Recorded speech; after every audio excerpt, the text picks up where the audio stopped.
दोस्तों स्वागत है आप सबका अपने चैनल स्टडी पॉइंट एजुकेशन में। आज हम सीटेट एग्ज़ाम 2023 के लिए हिंदी पेडागोजी के प्रश्न लेकर आए हैं और ये वीडियो जो है पार्ट 3 है। 10 नंबर इस वीडियो से पक्के होते हैं। अगर आपने पहले तो वीडियो नहीं देखी है तो डिस्क्रिप्शन में लिंक दिया है वीडियो का, वहाँ पर जाकर आप वीडियो देख सकते हैं। नंबर फर्स्ट में आता है दोस्तों, हिंदी विषय में क्या सही है, मतलब हिंदी विषय के लिए क्या सही है दोस्तों।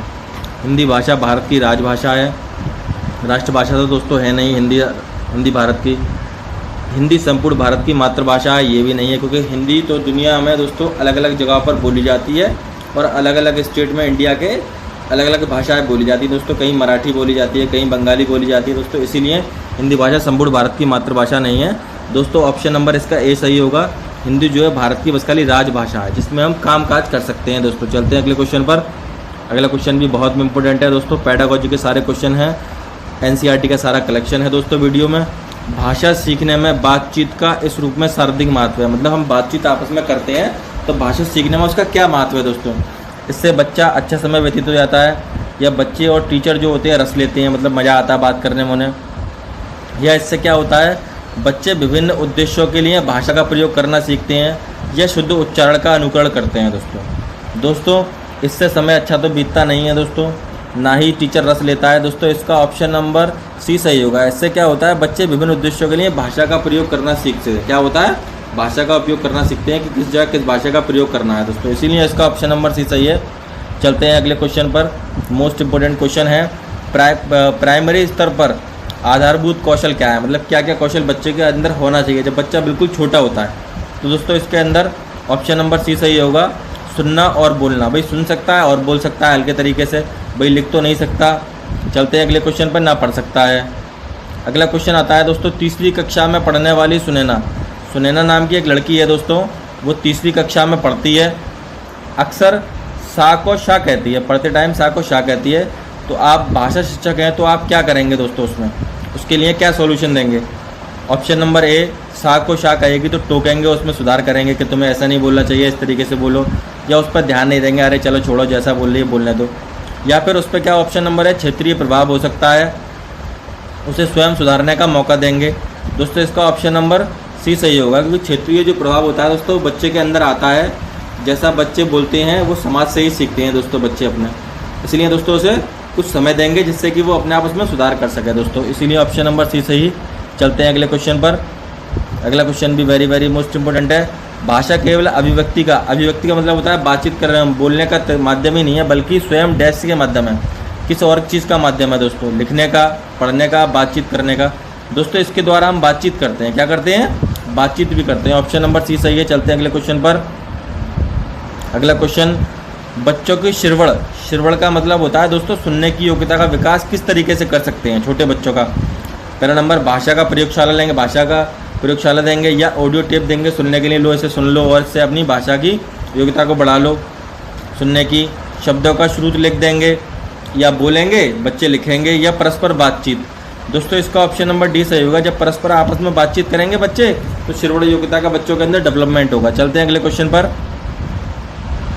लेखन कुशलता का विकास करने में सबसे कम महत्वपूर्ण है, मतलब लिखने की जो कुशलता है उसका विकास करने के लिए सबसे कम महत्वपूर्ण क्या चीज़ है दोस्तों। इस ऑप्शन में देखेंगे, आंखों देखी घटनाओं लिखने पर दोस्तों, तो इससे तो भाई लेखन कुशलता बढ़ेगी। प्रतिलिपि देंगे दोस्तों तो उससे थोड़ा कम काम होगा, भाई किसी कहानी को अधूरा कर देंगे, उसे पूरा करेंगे बच्चे लिखेंगे तो और बढ़िया काम होगा।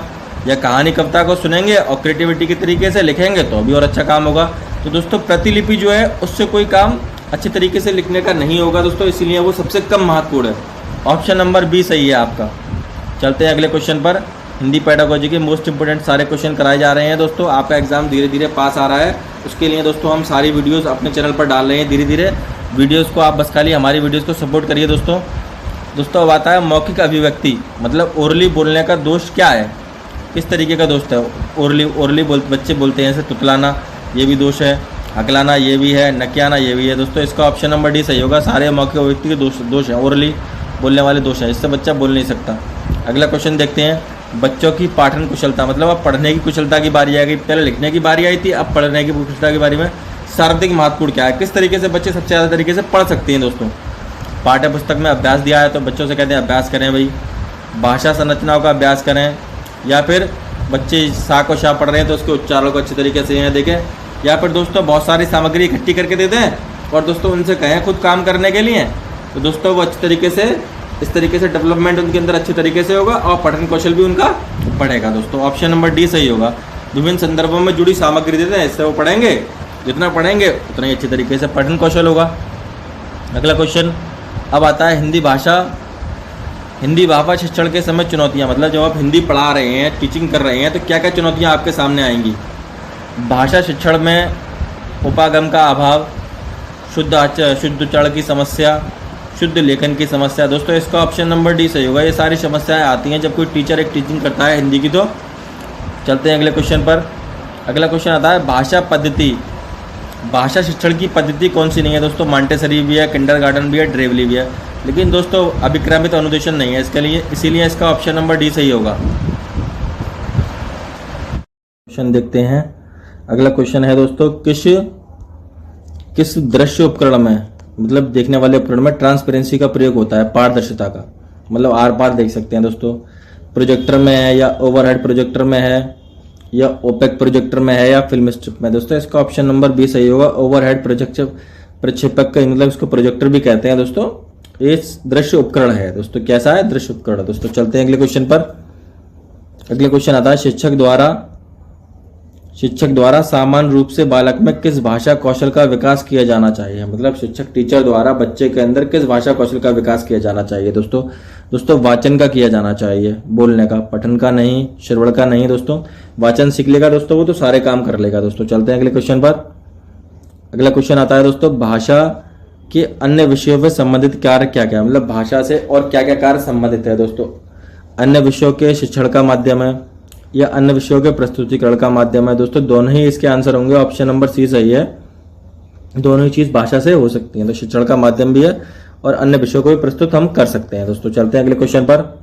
अगला क्वेश्चन आता है दोस्तों कोई भाषा किसी भी लिपि में लिखी जा सकती है। कहने का मतलब है भाई कोई भी भाषा है तो किसी लिपि में लिख सकते हैं। दोस्तों इस कथन पर आपकी राय क्या है? यह बिल्कुल संभव नहीं है, यह बहुत हद तक संभव है, हर भाषा की अपनी लिपि होती है। दोस्तों मतलब कहने का ऑप्शन नंबर बी सही है। यह बहुत हद तक संभव है। क्यों संभव है दोस्तों? क्योंकि हर लिपि की अपनी अपनी लैंग्वेज होती है। दोस्तों चलते हैं अगले क्वेश्चन पर। अगला क्वेश्चन देखते हैं भाषा अर्जित करने की प्रक्रिया, मतलब भाषा को अर्जित करना है तो किसका महत्व सर्वाधिक है। दोस्तों भाषा कक्षा का, भाषा की प्रयोगशाला का, पाठ्य पुस्तक का या समाज का। दोस्तों इसका ऑप्शन नंबर सी सही होगा। समाज के द्वारा बच्चा अच्छी तरीके से भाषा को सीख सकता है। दोस्तों जो कि वाइगोत्स्की ने बताया हुआ है। दोस्तों वाइगोत्स्की ये बताते हैं कि बच्चा जो है समाज के साथ क्रिया करके अच्छी तरीके से चीजों को सीख सकता है। दोस्तों चलते हैं अगले क्वेश्चन पर। अगला क्वेश्चन दोस्तों चॉम्स्की से आता है। चॉम्स्की के अनुसार कौन सा कथन सही है, मतलब चॉम्स्की क्या चीज को सही बताते हैं। दोस्तों पहला बताते हैं वो बच्चों में भाषा सीखने की जन्मजात क्षमता होती है। मतलब बच्चे जो है वो पैदा जब होते हैं तो उनके अंदर कैपेसिटी होती है समझने की, भाषा को सीखने की, या क्षमता नहीं होती है दोस्तों, या बहुत सारी क्षमताएं होती हैं, या खाली व्याकरण सीखना जरूरी है। दोस्तों व्याकरण से तो काम चलेगा नहीं।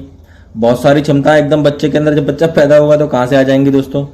अब भाषा सीखने की क्षमता नहीं होती, ये भी गलत है दोस्तों। लेकिन दोस्तों जो ऑप्शन नंबर ए है वो सही है। बच्चों में भाषा सीखने की जन्मजात क्षमता होती है दोस्तों, कैपेसिटी होती है, ये चॉम्स्की कहते हैं दोस्तों ऐसा। और वाइगोत्स्की कहते हैं बच्चे जो समाज से सीखते हैं। दोस्तों चलते हैं अगले क्वेश्चन पर। अगला क्वेश्चन आता है बच्चों की भाषा आकलन, बच्चों की भाषा का हमें आकलन करना है, टेस्ट लेना है, सबसे अच्छा तरीका क्या होगा। बच्चों को लिखित परीक्षा लेंगे या तो बच्चों से कहेंगे भी लिखित परीक्षा दीजिए, बच्चों के भाषा प्रयोग का अवलोकन करेंगे या बच्चों से किताब पढ़वाएंगे या कोई प्रोजेक्ट कार्य दे देंगे वो करवाएंगे। दोस्तों इसका ऑप्शन नंबर बी सही होगा। सबसे अच्छा कार्य यह है कि बच्चों के भाषा का प्रयोग का अवलोकन करेंगे। ठीक है, चलते हैं अगले क्वेश्चन पर। अगला क्वेश्चन आता है हिंदी में विज्ञान संबंधी पाठकों को पढ़ाने का उद्देश्य क्या है। मतलब हिंदी में कुछ विज्ञान के चैप्टर दिए होते हैं तो उसको पढ़ाने का उद्देश्य क्या है। विज्ञान की भाषा को समझना, विज्ञान को गहराई में समझना। भाई दोस्तों गहराई से तो विज्ञान को हिंदी में कहाँ समझ सकते हैं। या विज्ञान के प्रति जिज्ञासा तो जब बढ़ेगी जब हम विज्ञान पढ़ेंगे दोस्तों, ये भी गलत हो जाएगा। विज्ञान के संदर्भ में हिंदी भाषा का प्रयोग तो बिल्कुल नहीं कर सकते दोस्तों, ये भी गलत है। दोस्तों इसका ऑप्शन नंबर ए सही होगा। विज्ञान की भाषा को समझना है, बस अच्छी तरीके से समझ सकते हैं। चलते हैं अगले क्वेश्चन पर। अगला क्वेश्चन देखते हैं भाषा सिखाने का सही क्रम है, मतलब भाषा को किस तरीके से सिखा सकते हैं। दोस्तों इसका जो फॉर्मूला है वो दोस्तों क्या है, LSRW। लिसनिंग, स्पीकिंग, रीडिंग और राइटिंग। दोस्तों इसका ऑप्शन नंबर बी सही होगा। चलते हैं अगले क्वेश्चन पर। अगला क्वेश्चन आता है इससे 8वीं कक्षा के बच्चे, मतलब 8वीं कक्षा के आप बच्चे पढ़ा रहे हैं, बच्चों के भाषा का आकलन आप किस तरीके से करेंगे और सबसे कम महत्वपूर्ण किस चीज़ को मानेंगे आप कि बच्चे उस चीज़ से नहीं सीख रहे हैं। किसी कहानी को नाटक में रूपांतरित करना, साहित्यिक समारोह का आयोजन करना, लिखित परीक्षाओं का आयोजन करना। दोस्तों इससे तो पता चलेगा बच्चे सीख रहे हैं। किसी विषय पर अपने विचार प्रकट करेंगे बच्चे, तो भी पता चलेगा कि बच्चों की भाषा आकलन हो रहा है दोस्तों। लेकिन दोस्तों साहित्यिक समारोह का इससे कोई मतलब नहीं है कि बच्चों की भाषा का आकलन किस प्रकार से हो रहा है दोस्तों, इसीलिए इसका ऑप्शन नंबर बी सही होगा। चलते हैं अगले क्वेश्चन पर। अगला क्वेश्चन आता है, रूपा एक लड़की है। रूपा बड़े समूह के सामने अपनी बात को कहते समय अटकती है, मतलब बड़े लोगों के सामने अपनी कोई बात कहती है तो अटकती है। तो आप शिक्षक हैं तो आप क्या करेंगे, उसकी सहायता कैसे करेंगे दोस्तों? प्रारंभ में छोटे छोटे समूहों में बात करने के लिए भरपूर अवसर देंगे, या बार बार समझाएंगे, बलपूर्वक आत्मविश्वास उत्पन्न करेंगे, या बड़े समूह के सामने के लिए बोलने के नहीं कहेंगे हमेशा के बड़े बड़े लोगों के सामने बोलो। दोस्तों इसका ऑप्शन नंबर ए सही होगा। छोटे छोटे 2-4 लोगों के सामने पहले बोलने के नहीं कहेंगे, बार बार, फिर उसके बाद एक बड़े लोगों को बोलने के काम के लेंगे। दोस्तों इसका ऑप्शन नंबर ए सही है। चलते हैं अगले क्वेश्चन पर। भाषा शिक्षण के अंतर्गत, भाषा का आप शिक्षण कर रहे हैं तो वर्तनी संबंधी त्रुटियों का निवारण करना चाहिए। मतलब वर्तनी जो छोटी छोटी मिस्टेक्स होती हैं दोस्तों, उसका निवारण कैसे करेंगे? वर्तनी का शुद्ध उच्चारण करेंगे, लेखन अभ्यास कराकर, या त्रुटियों को गिनतियों गिनाएंगे। क्यों भैया दोस्तों? गिनतियों गिनाएंगे तो बच्चा और हॉपलेस हो जाएगा। वर्तनी के बारे में कुछ बातें बताएंगे, त्रुटि को बच्चा करेंगे, तुमने ये गलती कर दी है, वो गलती कर दी है दोस्तों, इसीलिए इसका ऑप्शन नंबर ए सही होगा। शुद्ध उच्चारण बताएंगे, ये ऐसा नहीं ऐसे पढ़ा जाएगा, और लिखवा कर उसकी प्रैक्टिस करवाएंगे बच्चों को। चलते हैं अगले क्वेश्चन पर। अगला क्वेश्चन आता है, उच्च प्राथमिक स्तर पर भाषा सीखने सिखाने की प्रक्रिया डैश उपेक्षा बिल्कुल नहीं की जा सकती, मतलब वो बिल्कुल नहीं किया जा सकता दोस्तों। बाकी ये चीज सारी चीज की जा सकती है। 3 इसमें एक फॉल्स आंसर होगा। शिक्षक का शास्त्रीय गान बिल्कुल चलेगा दोस्तों। बच्चों की भाषिक पृष्ठभूमि, सामाजिक श्रेणी, या पाठ्य पुस्तक के ज्ञान। दोस्तों इसका ऑप्शन नंबर बी सही होगा। बच्चों की भाषिक पृष्ठभूमि बिल्कुल नहीं की जा सकती। बच्चे किस लेवल के हैं दोस्तों? चलते हैं अगले क्वेश्चन पर। अगला क्वेश्चन आता है, वर्डों के समूह, छोटे छोटे वर्डों के समूह को जिससे कोई निश्चित अर्थ निकलता है उसे क्या कहा जाता है दोस्तों? शब्द कहा जाता है। वेरी मोस्ट इंपोर्टेंट है, आ जाता है एग्जाम में आपके। अगला क्वेश्चन दोस्तों पियाजे से है। पियाजे के अनुसार भाषा अन्य संज्ञानात्मक तंत्रों की भांति परिवेश के साथ डैश के माध्यम से ही विकास होती है। दोस्तों पियाजे कहते हैं अंतरक्रिया के साथ। किसके साथ? अंतरक्रिया के साथ। और जो समाज से कहते हैं दोस्तों वो वाइगोत्स्की है। क्या है? वाइगोत्स्की बताते हैं दोस्तों, समाज के साथ बच्चे सीखते हैं, इसीलिए ऑप्शन नंबर ए सही होगा। चलते हैं अगले क्वेश्चन पर। अब गद्य शिक्षण में कठिन निर्वहन, गद्य का मतलब कोई पैराग्राफ पढ़ रहे हैं तो उसका निर्वहन किस तरीके से किया जाएगा दोस्तों? चित्र दिखाकर भी किया जाएगा, वस्तु को सामने दिखाकर भी किया जाएगा, मॉडल बनाकर भी दिखा दिया जाएगा दोस्तों। ऑप्शन नंबर डी सही होगा। सारी चीज करके हम दिखा सकते हैं। अगला क्वेश्चन देखते हैं क्या है। अगला क्वेश्चन आता है, उच्च प्राथमिक स्तर पर हिंदी भाषा शिक्षण का एक सर्वाधिक महत्वपूर्ण उद्देश्य क्या है? मतलब एक उच्च प्राइमरी कक्षा 8वीं तक के बच्चों के लिए हिंदी भाषा शिक्षक का एक सर्वाधिक महत्वपूर्ण उद्देश्य क्या है? बच्चों में कहानियों को, शब्दांश को दोहराने की बार बार क्षमता, ये तो भाई छोटे बच्चों का काम है। कंठस्थ करवाना, ये तो कोई मतलब ही नहीं होता। या उदाहरण और अभ्यास को कराना, ये भी कोई मतलब नहीं होता। लेकिन दोस्तों ये क्या है? बच्चों को समझ के साथ पढ़ने और लिखने की क्षमता का विकास करेंगे दोस्तों बड़े बच्चों के अंदर। छोटे बच्चों के अंदर होता है दोस्तों रिवीजन कराना किसी चीज को। चलते हैं अगले क्वेश्चन पर। अगला क्वेश्चन आता है, भाषा सीखने में सबसे बड़ा बाधक तत्व है, मतलब किसके द्वारा हम भाषा नहीं सीख सकते? भाषा के अवसर मिलेंगे तो भाई अवसर मिलेंगे तो बहुत अच्छा काम होगा बच्चे का, इकाई परीक्षण भी होगा। लेकिन भाषा का आकलन बार बार करेंगे तो बच्चा बिल्कुल नहीं सीख पाएगा। चलते हैं अगले क्वेश्चन पर। अगला क्वेश्चन आता है, भाषा शिक्षक, आप किसी सब्जेक्ट के भाषा शिक्षक हैं तो आवश्यक नहीं है, उसके अंदर क्या चीज़ नहीं होना चाहिए? व्याकरण का ज्ञान भी होना चाहिए, सुंदर लेख भी होना चाहिए, विषय मूल्यांकन विधियों को किस तरीके से पढ़ाना ये भी होना चाहिए। लेकिन दोस्तों रसायनों के ज्ञान से इसमें कोई मतलब नहीं है। चलते हैं अगले क्वेश्चन पर। अगला क्वेश्चन आता है, वे कथन जो आपसी व्यवहार में बोले जाते हैं, मतलब आपस में बोले जाते हैं, उसको अनौपचारिक कहते हैं। क्या कहते हैं? अनौपचारिक कथन कहते हैं दोस्तों। तो डायरेक्ट बोले जाते हैं, और दोस्तों इनडायरेक्ट बोले जाते हैं वो औपचारिक कथन होते हैं। चलते हैं अगले क्वेश्चन पर। अगला क्वेश्चन आता है, व्याकरण शिक्षण की वह पद्धति अपेक्षाकृत अधिक उचित है जिसमें बच्चे क्या कर सकते हैं? मतलब बच्चों को उदाहरण से नियमों की ओर लेके जाएंगे व्याकरण के अंदर दोस्तों, वो बहुत अच्छी तरीके से सीख जाएंगे। ऑप्शन नंबर बी सही होगा। अगले क्वेश्चन पर चलते हैं, बच्चों में भाषा प्रयोग की दक्षता विकसित करने के लिए क्या आवश्यक है? मतलब भाषा प्रयोग की दक्षता, स्किल्स बच्चों के अंदर आ जाए, क्या जरूरी है दोस्तों? सुनने और बोलने की आज़ादी देंगे दोस्तों उन बच्चों को। अगला क्वेश्चन, मोना अक्सर लिखते समय शब्दों के अक्षरों को छोड़ देती है। प्रति को पति, अभिनव को अनव लिखना इसका उपयुक्त कारण हो सकता है। ऑप्शन नंबर ए, उसे लिखकर रुचिकर नहीं लगता, मतलब लिखकर वो नहीं समझना चाहती। उसके विचार लिखने की गति में सामंजस्य नहीं है दोस्तों। उसके विचारों में स्पष्टता नहीं है, या उसे मात्रा का ज्ञान नहीं है दोस्तों। इसका ऑप्शन नंबर सी सही होगा। उसके विचारों में स्पष्टता नहीं है, इसीलिए वो उसको पढ़ नहीं पाती। चलते हैं अगले क्वेश्चन पर। अगला क्वेश्चन लास्ट क्वेश्चन है वीडियो का। अपनी कक्षा में समावेशी माहौल का निर्माण करने के लिए आप किस बात का सबसे अधिक महत्वपूर्ण मानते हैं, मतलब किस बात को सबसे ज़्यादा महत्वपूर्ण मानते हैं समावेशी माहौल में रहने के लिए?